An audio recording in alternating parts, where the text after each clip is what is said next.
Has AI killed online courses? The answer is yes and no. Let me explain. Only 10% of people actually finish the courses that they enroll in. When I was learning to code, I bought a ton of Udemy courses. I'd get stuck on a particular lesson, I wasn't able to get help, and I just stopped. The real issue was that the course creator wasn't there when I needed them. When I had a question at 11 p.m. on a Tuesday night, nobody was answering. This pattern has become very common. You buy a course, you watch a few videos in the course, you get stuck, you abandon it, and the cycle keeps on repeating. Now, since AI has become super mainstream and with the invent of ChatGPT, it has even changed even more. Now, if you want to learn how to code, you can very easily go to ChatGPT and ask questions. Or when you're coding, you can ask ChatGPT certain questions and you get your answers. So we don't really use courses anymore to gain as much knowledge as we used to in the past. Now, that doesn't mean that people don't need courses, because as a creator, your personal experiences is something that people can still benefit from. But how you present back your course to people is changing. Rather than not making courses at all or making courses the way you've made them traditionally, I think you have to start thinking about how to infuse more interactivity into your course. If someone had a question, would there be an agent that is there to help them answer this particular question? You have to almost replicate yourself by providing an agent, as an example, with access to information that you have so that it's able to handle these types of problems. In today's video, I'm going to be sharing how to do this. Now, the reason I'm making this video is because I am building a few courses specifically around how to build ChatGPT apps and how to build MCP servers. And I thought it would be nice to make sure that the course had that level of interactivity. So I'm going to be showing you exactly a few things that I'm doing for this particular course and how I am building that interactivity in. So this is basically what my course looks like. As you can see, it basically explains how to build a ChatGPT app.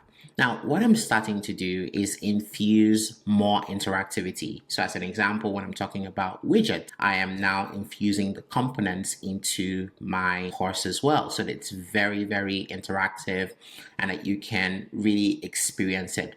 I'm also making it possible for you to experience the application. So while you are learning, you can be interacting with the built out application. Let's say I want to ask a question about what ChatGPT apps are and how they work. I can just go ahead and start that conversation by clicking this button. Hi, I'm here to help with any questions you have about the course. What's on your mind? Can you explain to me how ChatGPT apps actually work? ChatGPT apps combine the conversational power of the AI with external functionalities through what are called tools.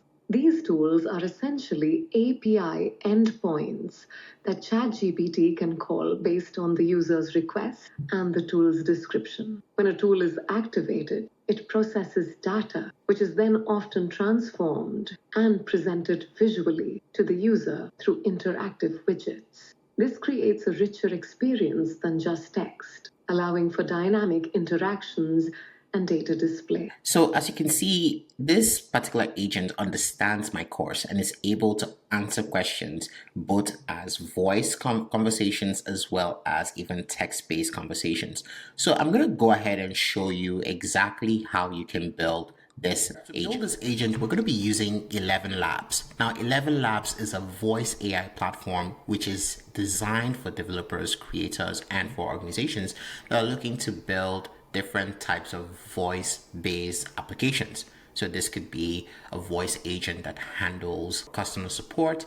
As a creator on my end, just like I showed you, it could also be something that helps you support your tutorials, your courses. Now there's so many use cases and you can go ahead and explore them. You can just go to ElevenLabs.io to get access. I already signed up for an account.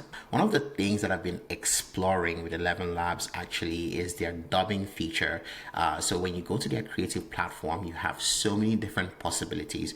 I've tried to use their dubbing feature to convert some of my YouTube videos into other languages. So as an example, I have this video that I had recorded a few months ago, which has been dubbed and translated into German. So it has me speaking German in here, which is really amazing. And it's super easy to do.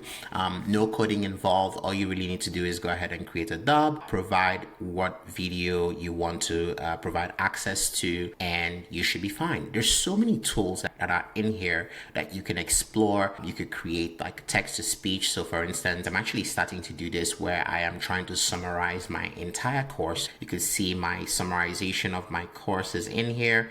And if I were to generate this particular speech, you would see that it's going to generate building ChatGPT apps, fantasy football assistant. Learn to build your first ChatGPT app in under 15 minutes.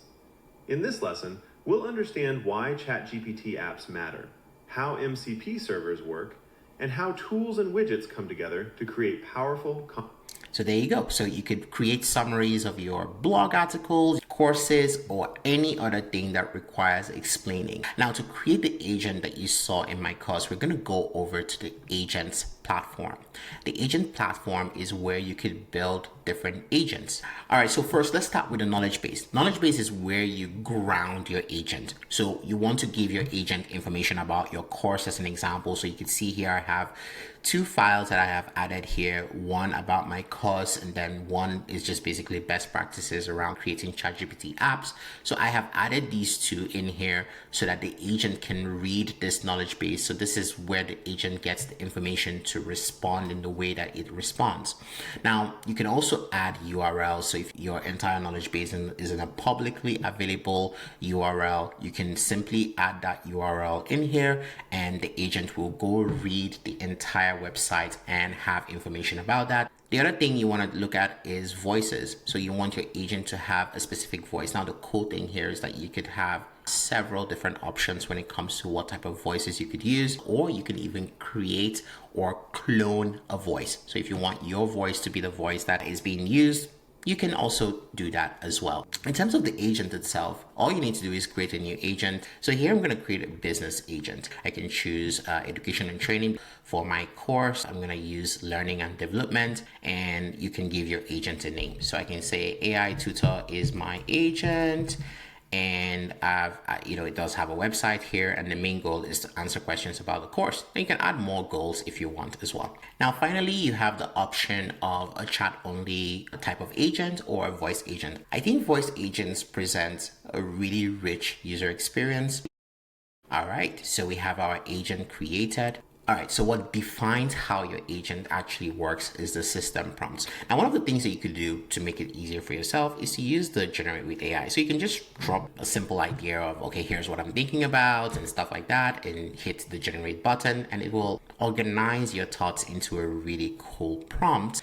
Now, the other thing you can configure is a simple first message. So when someone initiates that agent call, what's the first message that they receive? So you can define that over here. Now, over to the right, you have voices.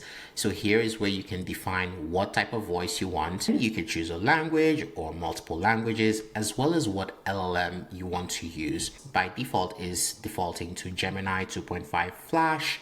Now, keep in mind that each model has its own cost. So you could see like what the cost is for each model. All right, now, once you are done with all of this, you can immediately start to preview what your agent looks like. So I can go in here and I can, talk to my agent. Hi there, I'm here to help you with any questions you have about the course. All right, tell me a little bit about what this course is all about. This course is designed to teach you how to build practical applications using ChatGPT. You'll learn to leverage the power of large language models to create innovative tools and solutions, from understanding the fundamentals to developing and deploying your own AI-powered projects. It's all about turning theoretical knowledge into real-world applications. All right, so now that we're done with defining our agent, we can also define the knowledge base for the agent. So I can just go ahead and add a document. So I can choose from existing documents, or I can add URLs, I can add a file, or I can create text directly. All right, so I can add a simple URL here, and I can do that. And this is just gonna go ahead and add all the information from this particular website into my agent. So you can see that it went into that website and transcribed all of that data into text, which it can pass over to my agent. So now we have our knowledge base added to our agent. The next thing we can do is basically publish this particular agent. So once I hit publish, this is going to go ahead and publish the agent. So I'm just going to go ahead and publish this. And now my agent is available for use. But how do I get my agent into my website? This is really easy. All you need to do is to go into the widget section of the agent. And there's a really good tutorial there as well that you can follow. But all you really need to do is to copy this particular code and drop it into your website. So that's all I did. Drop this into my website. Now your website, whether it is a WordPress website, a Webflow website, or even just any HTML, React website, things of that nature. And that's all you need. Once you drop it in, the widget is going to appear on whatever page the widget has been dropped in. You could also get a shareable link. This link takes them to the agent. So there you have it. I'm very excited building out this course and using these tools to make it even much more interactive. If there's a use case that excites you, I'd like to hear about it. So drop it in the comments.